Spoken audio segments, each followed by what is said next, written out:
사람의 일대기 안에 이 사건을 통해서 이 교회가 어떤 곳인지를 살펴보고자 합니다. 그래서 교회 안에 이 두 종류의 그 웃음이라는 제목으로 함께 말씀을 전하고자 합니다. 한국 교회가 많이 시끄럽습니다. 많이 아프기도 하지요. 치료를 받아야 할 만큼 중병에 걸려 있습니다. 여기저기서 문제가 막 터져 나오고 있지요. 신앙의 정통과 생활의 순결을 외쳐온 교단마저 세상 사람들의 가십거리가 되어버렸습니다. 일본 천황 숭배에 맞서서 신앙을 지켜낸 순교자들과 또 추록 성도를 자랑했던 그 교단이 이제 세상의 조롱거리가 되어버렸습니다. 큰 교회라고 자랑하던 교회, 목회 성공은 이런 것이야, 이렇게 되어야 된다며 열악한 교회를 가르치려고 했던 그 교회가 세상의 지탄을 받고 있습니다. 사실상 그 교회는 한국에서 가장 건전한 교단에 속하여서 온갖 영적이고 성경적인 그 정통성의 혜택을 입었습니다. 자신의 교회는 이런 순교적 교회이고 또 성경적으로 정통에 속한 곳이라서 목사가 욕을 좀 한다고 해서 또 세상적인 방법을 좀 따른다고 해서 그게 그리 크게 욕을 먹을 일인가 먹겠는가 하는 그런 심산이 있었던 것으로 보입니다. 자신의 그 짓거리로 교단의 영적인 명예에 큰 오점을 남길 뿐만 아니라 교단 정신을, 신앙의 정신을 허물고 있었습니다. 영적인 토대, 성경 해석의 기준을 제공했던 이 교단이 이 모양이니 다른 교단의 교회는 오죽하겠습니까? 총체적인 위기가 한국 교회와 사회에 닥쳐왔습니다. 한국 교회의 코어라고 할 수 있는, 신앙의 핵심이라고 할 수 있고 성경 해석의 가장 건전한 그런 교단, 가장 근본적이고 가장 기초적이고 가장 토대에 해당되는 그 교단이 흔들리고 있으니 한국 교회의 건물 전체가 흔들리고 있다라고 볼 수가 있는 것입니다. 숫자가 적은 것보다 많은 것이 좋겠지요. 그래서 교회의 수적인 부흥을 꿈꾸고 또 사람들이 많이 모이기를 원하고 기도하고 하는 것 참 좋지요. 대사회적으로 교회의 위상은 숫자의 많음과 재력의 많음으로 나타나게 되고 또 그 많은 재력으로 선한 일들을 많이 할 때 교회의 위상은 높아지는 것입니다. 세상 사람들이 교회를 함부로 무시하지 못하는 이유가 교회가 그만큼 재력이 있고 또 위상이 높아졌으니 사람들이 교회에 대해서 함부로 또 못하는 것입니다. 성도들이 복을 받아서 사회 각계각층의 요직에 앉아 있고 또 사회의 지위를 얻는 것도 교회의 큰 유익이요, 교회가 세상으로부터 인정받는 중요한 요인이 될 수가 있습니다. 그러나 이것으로 교회는 진리를 몰아내고 복음을 변질시켜 버렸습니다. 좁은 길, 좁은 문으로 들어가기를 원하지 않고 넓은 길, 쉬운 길, 편안한 길, 육신의 안락한 길, 세상의 명예를 쫓는 길을 걸었고 지금도 교회는 그 길을 걷고 있습니다. 교회는 갈수록 세상의 짐이 될 것이고 개혁의 대상이 될 것입니다. 교회가 세상의 빛이 되고 우리가 이렇게 선하고 거룩하니 세상은 우리를 본받아야 되고 우리를 따라와야 돼, 이게 아니라 세상에서 천덕꾸리기가 되고 짐덩어리가 되고 개혁의 대상이 된다는 거예요.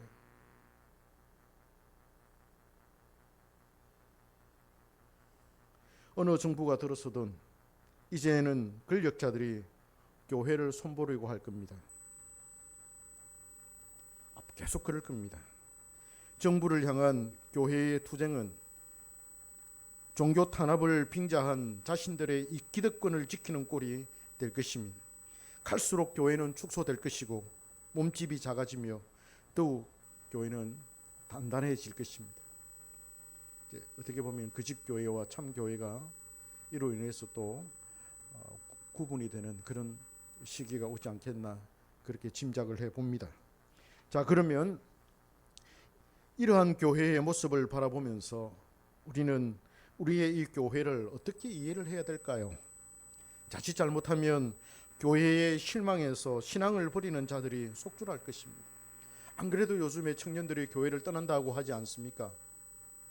젊은이들이 교회를 떠나는 그 이유가 무엇이겠습니까?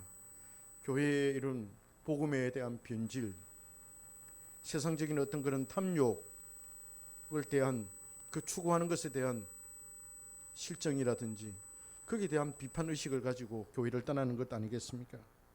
이미 잘못된 믿음을 지닌 자들이 떨어져 나가는 것이야 뭐 별 아쉬움이 없겠지만은 신실한 성도가 낙심해서 교회를 떠나간다면 이것은 교회의 큰 손실이요 하나님 나라가 위축되는 것이라고 할 수가 있겠습니다. 따라서 오늘 이 설교를 통해서 교회 안에 신실한 성도들이 작금의 교회의 모습을 어떻게 이해해야 하고 또 교회를 어떤 시각으로 바라봐야 하는지 그 시각을 전해주고자 합니다. 아울러서 그런 타락한 교회의 마음을 빼앗기지 않고 오직 믿음 안에서 신앙을 정진하는 데 큰 도움을 주는 그런 설교가 되기를 소망합니다. 오늘 본문을 통해서 우리는 교회 안에 두 종류의 사람들이 존재한다는 것을 알 수가 있습니다. 그것이 바로 아브라함의 집에서부터 시작되었다는 것을 모세는 오늘 본문을 통해서 말하고 있습니다. 아브라함은 100세, 그의 아내 사레는 90세에 약속의 아들 이삭을 낳았습니다. 하나님께서 자식을 약속했지만은 그들의 긴 기다림의 신앙에는 우여곡절이 있었습니다. 그럼에도 불구하고 약속에 신실하신 하나님은 당신의 때에 그들에게 아들을 주었습니다. 몸종 하갈에게서 난 아들이 아니라 자유자인 여주인의 몸에서 난 아들이었습니다. 아브라함은 이삭이 이제 젖을 때 큰 잔치를 벌였습니다. 하나님께 대한 감사와 그동안 이 일로 인해서 당했던 모든 괴로움과 아픔을 씻어버리려는 그런 뜻이 있었고 또 아들이 잘 자라주기를 바라는 그런 뜻에서 아마 잔치를 열었을 것으로 보입니다. 친지들과 공동체 구성원들이 함께 모여서 이삭을 축복합니다. 아브라함과 이삭을 축복하며 또 위로하며 격려하며 박수와 갈채를 보냅니다. 그러나 이때 가장 마음이 불편한 사람들이 있었습니다. 하갈과 그의 아들 이스마엘이었고 그들의 편에 서 있는 사람들이었습니다. 이 사람들은 마음이 불편했어요. 이스마엘 같은 경우에는 저 자리가 내 자리인데 내가 이 집안의 장손인데 내가 장자인데 하는 그런 마음이 왜 없었겠습니까? 모성의 질투심이 차올랐을 것입니다. 그래서 이스마엘은 그 잔치를 비웃었고 이삭을 향해서 웃었습니다. 오늘 본문의 말씀에 보면 논리였다 이렇게 나오잖아요. 그 옛날 성경에는 조롱했다 이렇게 돼 있는데 원어 성경에는 웃었다. 영어 성경에도 웃었다. 웃었다. 그래서 그 웃음의 의미를 한번 생각을 해보고자 합니다. 그 웃음은 질투에 서린 웃음이었고 희롱과 조롱에 가까운 그런 웃음이었습니다. 모세는 아브라함의 잔치에서 두 종류의 웃음이 있었다고 오늘 본문을 소개하고 있습니다. 이삭이라는 이름의 뜻이 그러니까 웃음입니다. 이삭이라는 그 말 자체의 뜻은 웃음입니다. 하나님께서 사람들을 웃게 하셨다는 거예요. 아브라함을 웃게 하셨고 사라를 웃게 하셨다.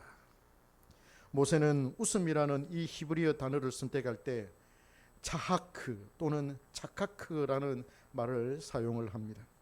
문제는 이스마엘이 이삭을 향해 웃었던 이 웃음에도 동일하게 이 단어를 사용을 했다는 거예요. 그러면 이스마엘이 이삭을 축하하는 웃음을 지었다는 것입니까? 이스마엘이 그러면 나도 이삭의 그런 출생을 나는 축하하겠어. 그런 뜻으로 박수를 보내는 그런 웃음으로 웃었다는 것입니까? 이에 대해 우리가 해석을 한번 해볼 때 갈라디아서 4장으로 돌아가서 바울에게서 우리가 한번 살펴봐야만 할 것입니다. 바울은 거기에서 이스마엘이 이삭을 핍박했다고 말합니다. 그가 웃은 웃음은 비웃음이요 조롱거리였다라는 것이죠. 칼빈은 웃음이라는 히브리어의 이 단어는 긍정과 부정의 의미를 동시에 사용한다고 히브리어 문법을 설명을 합니다. 긍정적이고 좋은 의미로 또 축하와 웃음이라는 뜻으로 이 단어를 하기도 하고, 동시에 경멸적이고 희롱하고 조롱하며 비웃을 때도 이 단어를 사용한다는 것입니다. 동일한 어근에서 이 단어는 파생이 되었습니다. 이것이 히브리 사람들이 가진 이 단어에 대한 용법이었다라고 말합니다. 모세는 아브라함의 집에서 흘러나온 이 두 종류의 웃음을 오늘 본문에서 의도적으로 드러내고 있습니다. 대부분의 신학자들은 아브라함의 집을 하나님의 교회로 해석하고 있습니다.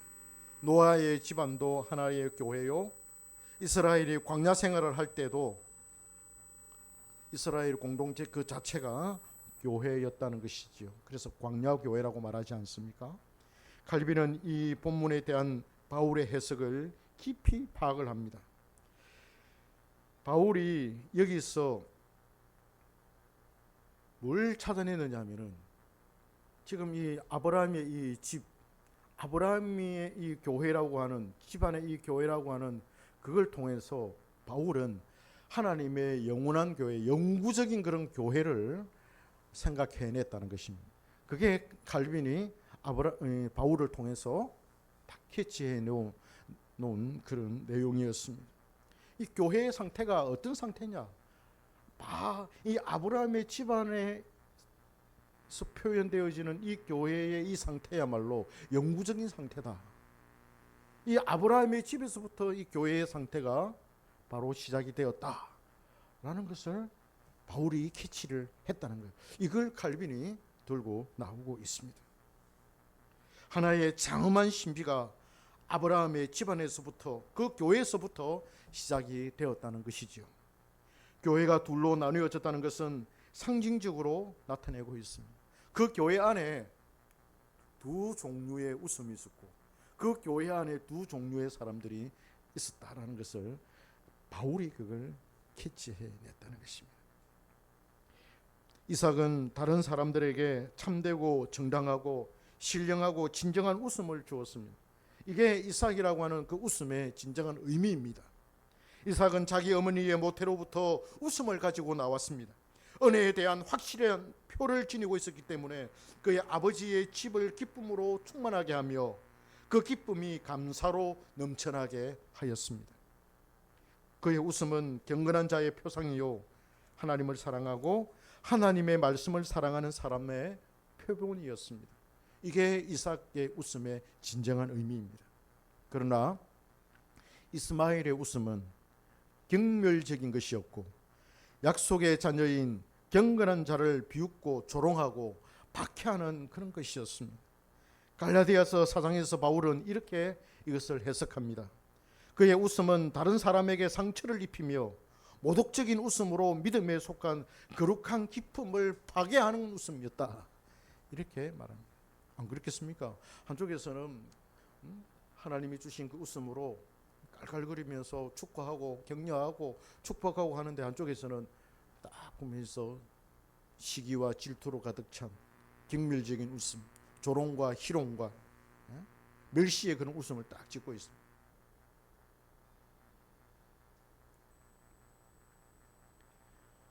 그래서 그는 기쁨을 파괴하는 웃음을 웃었다, 이렇게 보았던 것입니다. 그래서 이스마엘은 하나님께 대항하며 불경건하였습니다. 그래서 그 웃음을 짓는 것 자체가 바로 하나님의 약속에 대한 경멸, 하나님께서 약속하셔서 그 약속으로 말미암아 이삭이 태어났는데 자기가 중간에 뛰어들었습니다. 그 약속을 비웃는 거예요. 그 약속을 경멸하는 거예요. 그 약속을 지금 멸시하고 있는 거예요. 그 웃음의 의미가 바로 그것이었습니다. 이스마엘은 비록 아브라함의 가정에서 태어난 서자이지였지만 하나님의 은혜와 복에 대해서 많이 배웠을 것입니다. 안 그렇겠습니까? 많이 배웠을 것입니다. 또한 그것을 알만한 나이가 되었습니다. 그런데도 그는 교만하고 자만심에 가득 차서 하나님의 말씀과 아버지 아브라함의 신앙을 경멸하고 있습니다. 하나님의 은혜가 그에 의해서 조롱거리로 전락이 되어 버렸죠. 바울은 갈라디아서에서 이스마엘의 웃음을 핍박이라고 부르고 있습니다. 갈라디아서 4장 29절에서 말합니다. 그러나 그때의 육체를 따라 난 자가 성령을 따라 난 자를 박해한 것 같이 이제도 그러하도다. 육체를 따라 난 자와 성령으로 따라 난 자를 구분하고 있습니다. 그래서 바울이 이 아브라함의 이 교회를 생각할 때 육체를 따라 난 자와 성령으로 난 자를 이렇게 두 부류의 사람들이 함께 공존하고 있었다는 것을 해석하고 있고, 한쪽이 한쪽을 핍박하고 있다, 박해하고 있다, 이렇게 해석하고 있는 것입니다. 바울은 이로 인해서 아예 교회 안에 두 종류의 믿는 자들이 있다는 것으로 해석을 합니다. 육체를 따라 난 자와 성령을 따라 난 자를 구분합니다. 그는 창세기 아브라함의 가정을 통해서 두 종류의 웃음과 두 종류의 자손이 있었던 것처럼 자신이 살던 시대에 이스라엘이라고 하는 거대한 교회 안에도 그러한 현상이 있다고 말하고 있습니다. 바울에 따르면 육체를 따라 난 자들은 그 당시에 율법사들이나 바리새인들, 사두개인들, 종교 지도자들을 위시해서 그들의 보호 아래 있는 그런 사람들, 그들과 같은 교리를 따르고 그들과 같은 생각을 하고 있었던 자들이라고 말합니다. 그래서 그 사람들은 육체를 따라 난 사람들이다라고 말합니다. 칼빈도 이와 동일하게 해석을 하는데, 그도 역시 1500년대, 그죠? 1500년대 개혁교회 안에도 개혁교회가 탄생되지 않습니까? 칼빈이 살던 그 시대에도 육체를 따라 난 사람을 칼빈이 해석을 하는데, 누구냐? 교황과 또 교황의 그 교리를 믿는 사람들, 그 수하들, 적극적으로 그를 따르는 그런 사람들은 다 육체를 따라 난 사람들이다라고 칼빈이 해석하고 있고, 또 칼빈이 목회하던 자기가 또 세운 그 교회 안에도, 개혁 교회 안에도 육체를 따르는 사람들이 많이 있다라고 그렇게 해석을 하였습니다. 그래서 좀 더 좁게 해석해서 개혁 교회 안에도 육체를 따라 난 사람들이 있었다라고 말하고 있습니다. 성령으로 난 자들과 육체로 난 자들을 구분하고 있지요. 성령으로 난 자들은 하나님의 말씀을 따라 난 자들이라고도 합니다. 성령으로 난 자는 말씀을 따라 난 자들이며, 이들은 하나님의 말씀을 생명같이 여기고 말씀을 사랑하고 날마다 그것을 추구하며 말씀을 따라 살려고 발부둥치는 사람들입니다. 왜냐하면 그들은 절대로 썩지 않을 말씀의 씨에서 태어난 자들이기 때문입니다. 성령의 씨는 바로 말씀의 씨예요. 성령으로 거듭났다라고 하는 것은 바로 말씀으로 거듭났다는 것과 동일한 것입니다. 말씀으로 태어난 자들이기에 이들은 말씀을 사랑하는 자들입니다. 그는 양자의 영을 받았기 때문에 하나님을 아바 아버지라 부르며 하나님과 친밀함을 드러냅니다. 그는 성령의 인도를 받으며 세상의 가치를 멀리하고 오직 하늘의 신령한 은혜를 추구합니다. 이 사람이 성령으로 난 사람이고 말씀으로 난 사람입니다. 이 사람이 약속의 자녀들이며 이삭의 후손들입니다. 나중에 이삭의 후손도 야곱과 에서로 나누어지게 됩니다. 야곱은 성령으로 난 자에게 속하고 에서는 육신을 따라 난 자로 구분이 되어지죠. 이스마엘에 속한 자들은 교회 안에서 야릇한 웃음을 지으며 경건한 자들을 은근히 박해합니다. 우리 교회를 잘 알지 않습니까? 경건한 성도들은 육신에 속한 목사가 핍박을 합니다. 하나님의 택한 백성들, 그런 성도들을 육신에 속한, 육신으로 따라난, 그래서 목사가 된, 그래서 단임 목사가 된 그 사람이, 그 목사님이 경건한 성도를 박해하고 핍박을 한다는 것이죠.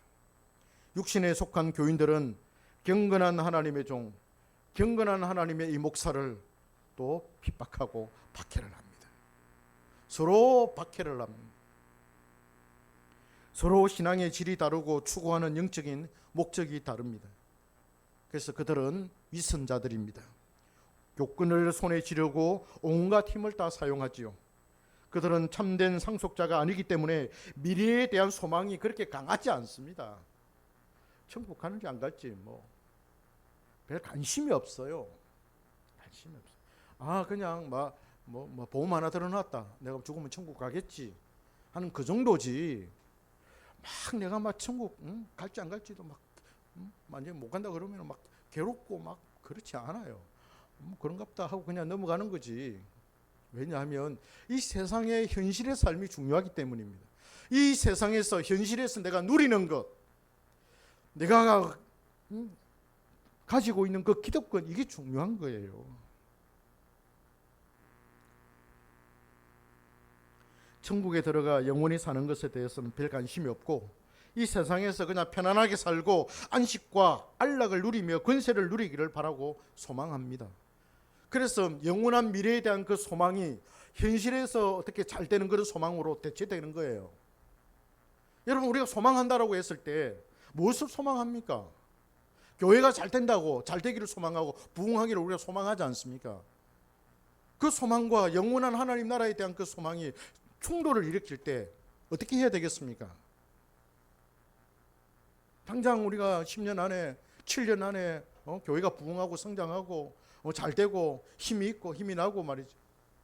그것과 우리가 천국에 들어가서 영원히 살 것에 대한 그런 소망이 충돌을 일으킨다면 어떻게 하겠어요, 여러분? 우리 마음에서 충돌을 일으켜, 이게 현실에 대한 소망에 대한 욕망이 너무 강해가지고 이걸 잃어버린다면, 영원한 세계에 대한 그 소망을 잃어버린다면 그 어떻게 되겠습니까? 지금 우리가 겪고 있는 그 문제가 바로 여기서도 포함됩니다. 영원한 소망을 붙들지 않는다는 거예요. 관심이 없어요. 교회 안에서 길을 쓰고 자신의 영향력을 확대하려고 애를 씁니다. 이들은 하나님의 말씀에 관심이 없습니다. 하나님을 깊이 알려고도 하지 않습니다. 수단과 방법을 가리지 않고 교인들을 많이 모아서 교회가 커지는 것을 원합니다. 회사가 커지는 것처럼 교회도 매우 커져서 자신들이 누리는 기득권이 더욱더 많아지고 강하고 커지기를 원하죠. 그래야 자신들의 위신이 올라가고 다른 사람들이 알아주니까, 박수 갈채를 보내니까 힘이 생기니까 그렇게 추구합니다. 그 토론은 영혼 구원이다, 하나님 나라의 확장이다, 복음 전파라고 외쳐대지만 속으로는 온갖 세속적인 탐욕이 도사리고 있습니다. 그들이 꿈꾸는 게 뭡니까? 전도라고 하는 그 수단을 통해 가지고 꿈꾸는 게 뭡니까? 종교 기업을 꿈꾸는 것이죠. 그렇지 않습니까? 결과적으로 볼 때 그렇게 되어져 가고 있지 않습니까? 너무 심한 비판입니까? 물론 우리는 아주 담대하게 복음을 전해야 되고 전도해야 합니다. 전도해야죠. 복음을 전하는 것은 매우 좋은 일입니다. 매우 바람직한 일이요, 생명을 살리는 일입니다. 전하지 않는데 누가 듣고 주님을 믿겠습니까? 전해야 됩니다. 전도해야 됩니다. 그러나 우리는 왜 복음을 전해야 하는지 끊임없이 성찰하고 반성하며 자신의 욕망과 욕구를 억제하고 하나님의 뜻과 하나님의 사랑이 나타나기를 강구해야 합니다. 이것은 복음 전도사의 내면의 싸움이요, 전도하는 교회의 영적인 싸움이기도 합니다. 어려운 싸움이죠. 어렵기 때문에 이 싸움을 안 싸우는 거예요. 이 싸움을 안 싸우니까 교회가 타락해지는 것이고 복음이 빈질되어져 가는 거예요. 이 싸움을 안 싸우는 거예요. 어려우니까. 이 싸움이 없는 부흥은 참된 부흥이 아닙니다. 이 싸움이 없는 부흥은 복음의 변질을 가져옵니다.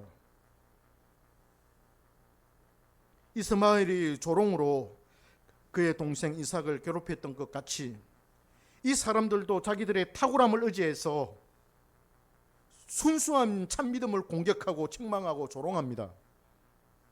자기의 타고난 그런 능력을, 세상적인 능력을 교회 안에 가지고 와서 교회를 아예 와해시켜버리는 것이죠. 교회의 정통적인 어떤 그런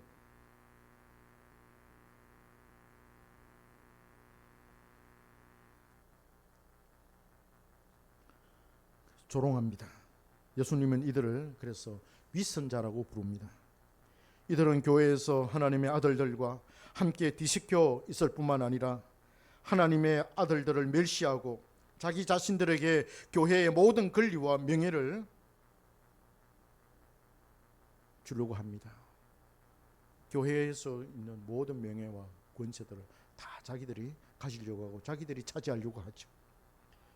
어거스틴과 칼빈은 교회 안에도 이리가 많고 교회 밖에도 양떼가 많다라고 했습니다.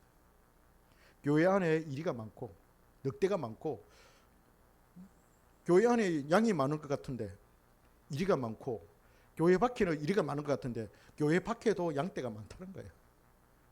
그래서 우리가 복음을 전해야 할 이유가 거기 있는 거예요.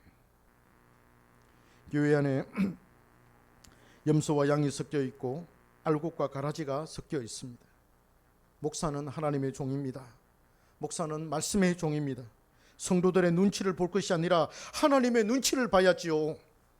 죽이 되든 밥이 되든 하나님의 말씀을 온전히 전해야 합니다. 때를 얻든지 못 얻든지 항상 올바르게 말씀을 전해야 됩니다. 그러면 그 교회는 자유자인 사라의 몸에서 태어난 말씀에 속한 자들이, 성령에 속한 자들이 주를 이루게 될 것입니다. 주를 이루게 될 것입니다.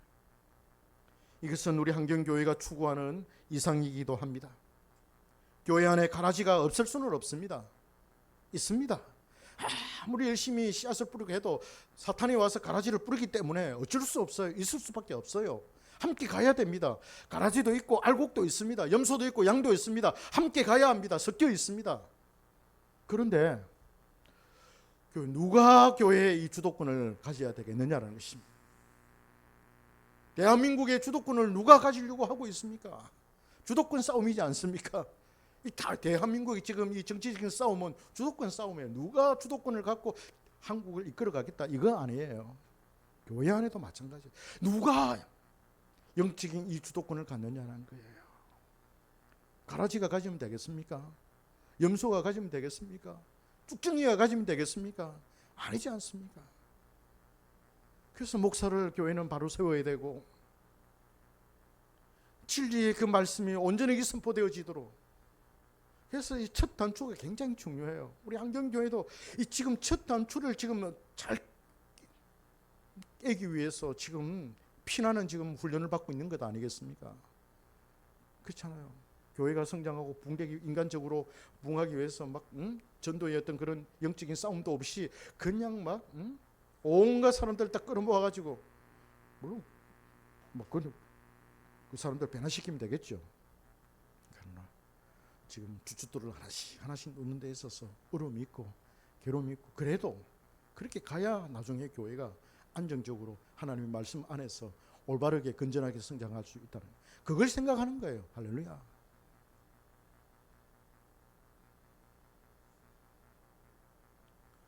그래서 우리 한경교회가 추구하는 이상입니다. 그러나 목사가 정신을 차리고 제대로 말씀을 전하면 가라지는 설 곳을 잃게 될 것입니다. 참된 양떼가 잘 성장하는 그런 교회가 될 것입니다. 성령으로 말씀을 전하는 것, 성령으로 말씀을 듣고 깨닫고 중생하는 것, 이것이 바로 한경교회가 추구하는 이상입니다. 목회 방법이 뭐냐라고 할 때 기도다. 성령이 역사하는 거다.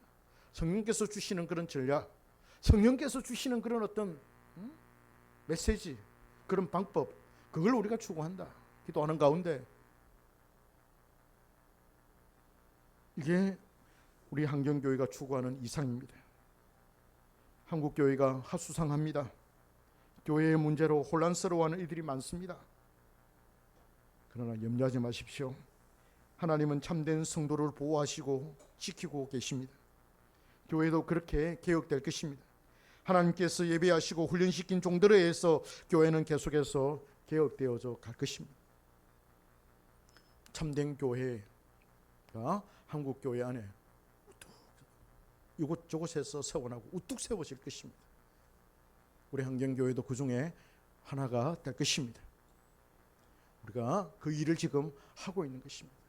그래서 교회가 이러쿵저러쿵 시끄럽고 큰 교회가 저러고 신경 쓰지 마시고 우리는 우리의 갈 길을 가는 것입니다. 하나님의 말씀 붙들고 가는 것입니다. 승리하는 우리 성도님들 되시기를 주님의 이름으로 축복합니다.